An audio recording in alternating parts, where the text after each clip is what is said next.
Good evening, brilliant people. This is Jabber Pergaze and welcome to Jabber Talks. In tonight's video, gusto na ko na i-share nga idea sa inyo because curious po ko sa inyong mga tubag if ever mo cooperate mo sa akong pangutana sa inyong tanan. Because sa ako man kong case, or I think it is common to everybody, kitang tanan manggod, we are dreaming nga mahimong dato in the future. 'Di ba? Maka-relate mo katong mga bata pa ta, katong nag-eskwela pa ta, katong gagmay pa ta.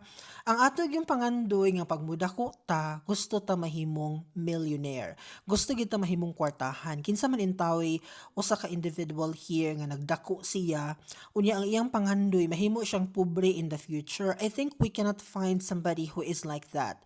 Kitang tanan gyud ang pinaka common denominator gyud natong tanan is modato ta in the future. So maka-relate gyud ko nga as we grow older, maunay atong gibit-bit nga pangandoy. Pero ako naka-try na magiging kinabuhi sa Philippines, katong kinabuhi nga perting lisuda jud kaayo until such time nga medyo na-improve me kay nakasulod ko sa Department of Education, nahimo kong professional, katong mga panahon na medyo niangat ang amo ang quality sa life. Nakakauna may aning mga food, nakalaag na may aning mga lugar, nakapalit na may aning mga appliances, na enjoy na namo ang life. Even katong mga panahon nga naa pa ko sa Philippines. Kaya nahimo mo akong professional, di ba? Unya, wala pa gyapon na kontento, we wanna try more, I wanna try more, ning gawas ko.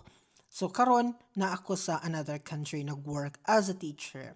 Nga higher pa gyud ang ako ang compensation, na experience na ako ang pinaka quality gid sa life kung muhisgot man tag quality life nga atong gipangandoy sa atong kinabuhi.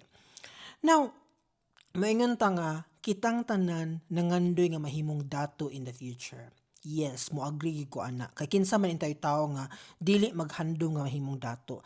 Pero along the way, akong na-realize mga my dear nga, dili di ay necessary nga mahimo gitang dato.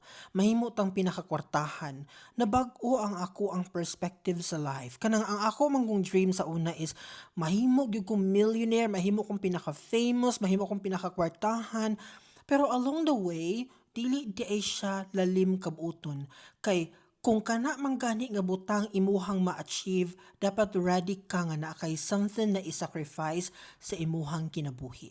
Yes. For example, kung mo abroad ta, okay?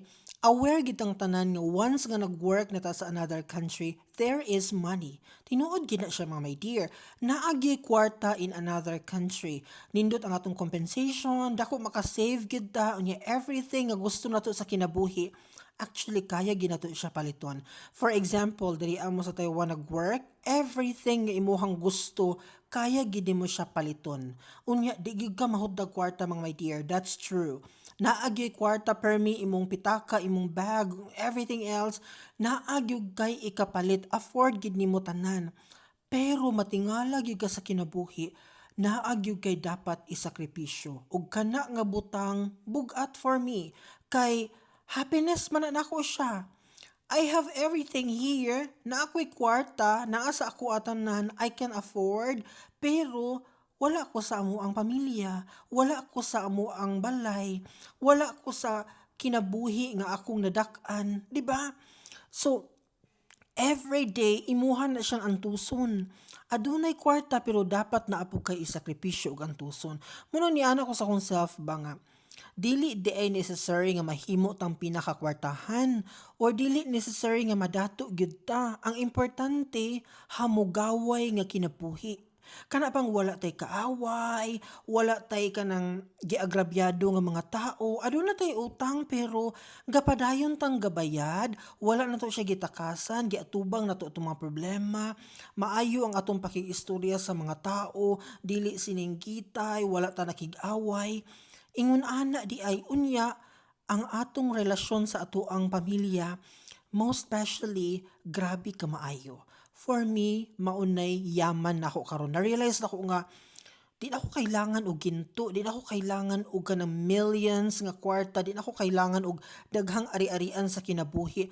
Ang akong gusto nga kanang hamugaway nga kinabuhi, malipayon uban ang akong family, unya aduna tay maayong panglawas, Unya ang atong relasyon sa Ginoo hingkod gyud kaayo kana bang grabe ka dikit no buo kayo ang ato ang relasyon sa Ginoo. I think mauna siya pinaka-importante nga dapat natong ma-achieve. Sa ako lang ha, di mangugo kaayo materialistic gyud. Mapansin man ninyo sa ako mga videos nga dili kay ko materialistic as a person. Kanang kung mabuhi ko ani enough na sa ako. Malipayon ako ana.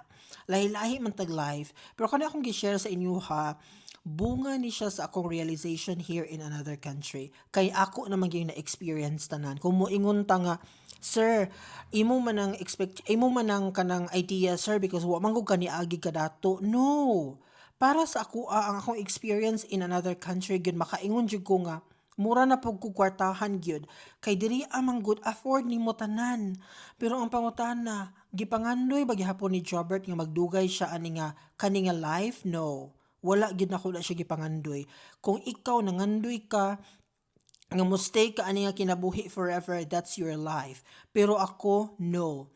Para sa ako malipayon ko nga naa ako sa ako ang country, naa ako sa ako ang family, nag-uban mi, kaya nako buhaton tanan, naay akong ginikanan nga mo disiplina sa ako if I'm too much already, kaya wa na nako nabantayan sa akong kaugalingon, at least I have my family with me to help me to do that, or to remind me nga dapat maghinay-hinay ko mulaylo ko sa akong mga ginabuhat currently. Ingon ana.